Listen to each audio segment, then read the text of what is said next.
చూసే పిల్లల దగ్గరికి పరిగెత్తుకుంటే పాలు రాని దాని పొద్దున్న పిల్లలు తుమ్ముతుంటే ఆ బాధలు వాటికి తెలియనివ్వకుండా నాకు భయపడిపోతుంది. మీ తల్లి కూడా వీటి కుక్కలాంటిదే. ఈ విషయం మీకు రిపోర్ట్ ఇచ్చే వాళ్ళకి చెప్పండి. ఇంకా అర్థం కాకపోతే నన్న తల్లి నన్ను చెబుతుంది. ఏది తక్కువ చేసి మాట్లాడకండి. అన్ని భగవంతుని స్వరూపాలి. మహాభారతం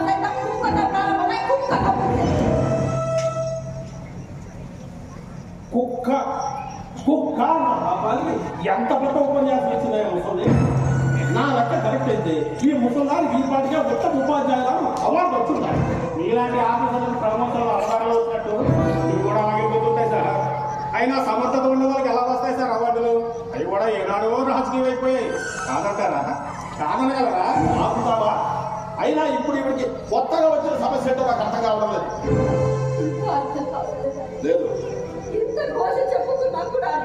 అదేగా చెప్పేది. అయ్యా నా కొడుకు ఉన్నాడో పోయాడో కూడా తెలియడండి.